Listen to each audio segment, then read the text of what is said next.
Bonjour Annie Genevard. Bonjour. Il y a dans l'actualité aujourd'hui, vous le savez bien, cette conférence de presse de Sébastien Lecornu sur ces aides sur le prix du carburant, sur ces aides sur le carburant à 17h. Alors on ne va pas déflorer les annonces du Premier ministre, vous n'allez pas le faire, mais est-ce que les agriculteurs vont y trouver leur compte ?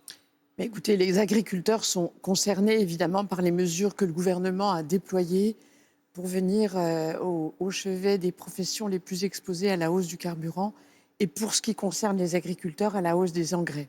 C'est indispensable. Sébastien Lecornu l'a dit, il envisage de revoir les 6 milliards d'euros de gel de crédit pour compenser l'impact de la guerre. Est-ce que les agriculteurs qui nous écoutent ce matin sur France Info verront un geste financier conséquent du gouvernement ? D'ores et déjà, depuis le mois d'avril, nous avons déployé des aides, par exemple sur le gasoil non routier, qui est le carburant des agriculteurs. On a éteint tous les droits d'assises, c'est-à-dire la fiscalité du gasoil. Elles seront maintenues, ces aides ?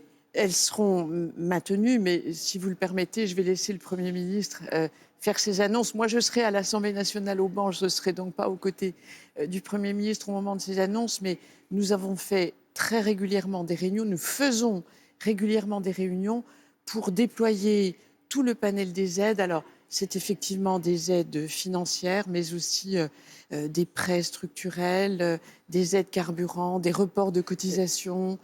Voilà, il y a tout un panel de dispositifs pour aider nos agriculteurs. Il y a un autre sujet sur cet impact de cette guerre au Moyen-Orient. Ce sont les engrais avec la Commission européenne qui a présenté un plan d'action mardi pour aider le monde paysan. 200 millions d'euros dans un premier temps pour soulager ces agriculteurs. Est-ce que c'est suffisant selon vous ? Non, ça ne sera certainement pas suffisant et la Commission européenne a déjà annoncé qu'il y aurait une deuxième enveloppe, si vous voulez. La France est un très grand pays céréalier.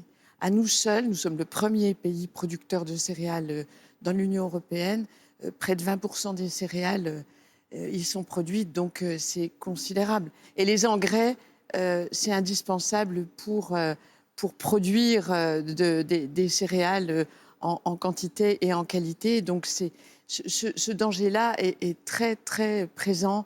Et nous y attachons une très grande importance. Il y a la question de la production des engrais. Comment on devient un producteur d'engrais de manière très importante alors qu'on ne maîtrise pas la matière première ? Mais c'est tout le problème, si vous voulez. C'est que l'Union européenne n'est souveraine qu'à 40%. Elle ne produit que 40% dont les agriculteurs européens ont besoin. Et pour la France, c'est encore plus grave. On est dépendant à 70%. Donc le plan du gouvernement, c'est à la fois de répondre à l'urgence. Il y a le plan européen de soutien pour les engrais, mais il y a aussi un volet national. On a déployé des aides, près de 40 millions, et on va continuer. Mais il y a aussi le moyen et le long terme. Il faut qu'on reproduise à nouveau des engrais en France pour être plus autonome, sachant qu'il y a beaucoup de composants des engrais qu'on ne trouve pas sur notre sol, qu'il faudra de toute façon importer. Et puis, il y a des adaptations culturelles. Il faudra peut-être cultiver différemment si on dispose de moins d'engrais. Sur France Info, tout au long de la journée, on va donner la parole aux Français sur la vie chère, sur l'inflation notamment. Et on a l'Organisation des Nations Unies pour l'alimentation et l'agriculture qui parle d'un risque de choc agroalimentaire avec la fermeture du détroit d'Ormuz, avec potentiellement une grave crise mondiale, notamment sur les prix alimentaires. Est-ce que la France est à l'abri de ce choc ? Alors, la France n'est pas concernée par l'augmentation des prix alimentaires. L'inflation y est très modérée, alors même que les coûts de production, eux, augmentent. Les prix n'augmenteront pas. Ce qui est une difficulté. Alors, il faut effectivement pouvoir absorber une partie des surcoûts de production, mais en même temps, tout ne peut pas reposer sur le portefeuille des consommateurs. Donc, pour l'instant, les choses sont maîtrisées. Justement, d'ores et déjà, la FNSEA demande la réouverture des négociations commerciales avec la grande distribution. Est-ce que vous y êtes favorable ? Non, je ne suis pas favorable à ce qu'on réouvre les négociations commerciales. Elles viennent de s'achever. C'est un moment difficile pour chacune des parties et je ne pense pas que ce soit raisonnable de réouvrir malgré la situation internationale. De réouvrir ce temps des négociations. En revanche, j'ai organisé avec Serge Papin une réunion des filières pour voir comment la grande distribution, les distributeurs peuvent quand même prendre une partie de l'augmentation des coûts de production parce que ils ont explosé et ils ne peuvent pas tout absorber. D'ailleurs, aujourd'hui, il y a aussi un rapport sénatorial sur les marges des industriels Mmh. de la grande distribution qui doit être publié à 11 heures. Qu'est-ce qu'on fait face à ces marges pour les maîtriser? Je crois, si vous voulez, que quand on parle d'alimentation, il y a 3 grands acteurs. Il y a l'agriculteur, le producteur, celui qui fournit la matière première. Il y a ensuite celui qui va la transformer pour faire des yaourts ou pour faire toutes sortes de produits alimentaires, des pâtes, etc. Et puis, il y a celui qui va vendre le produit. Chacun doit gagner sa vie. Chacun doit prendre sa part équitablement de la valeur produite entre l'agriculteur et le distributeur. I- Et il faut aussi moraliser certaines pratiques. Voilà. Je pense que le rapport sénatorial, je ne l'ai pas encore lu, il vient d'être produit, enfin d'être publié. Mais moi, je ne montre du doigt personne. Je dis, il faut des bonnes pratiques, il faut des bons usages, il faut se respecter les uns les autres et il faut que la valeur soit équitablement répartie. Il y a un autre sujet extrêmement important dans l'actualité. Vous l'avez dit, vous étiez hier du côté de l'Assemblée nationale pour ce projet de loi d'urgence agricole. Il y a beaucoup de mesures qui font débat. Parmi elles, l'une qui a été votée en commission, la possibilité de tirer les loups dans les parcs nationaux ou dans les réserves naturelles. Est-ce que ce n'est pas contraire à la mission de conservation de ces espaces? Le loup est une espèce protégée. Et le projet de loi ne revient pas sur ce point.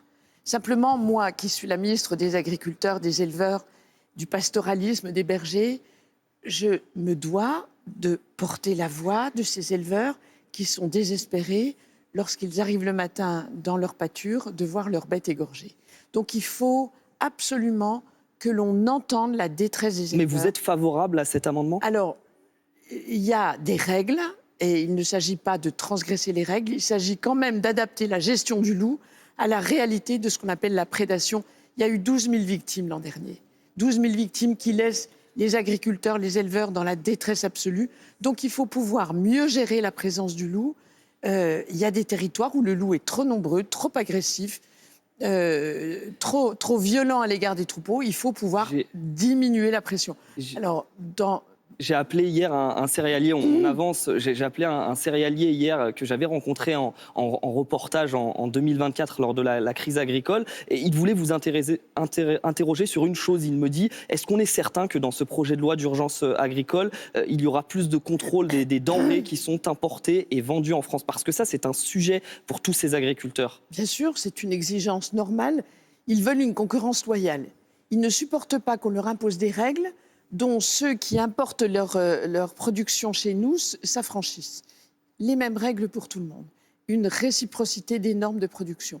Donc, moi, je dis, dans l'article 2 de cette loi, il y avait des dispositions qui permettaient à la ministre d'interdire l'importation de denrées ne respectant pas nos règles.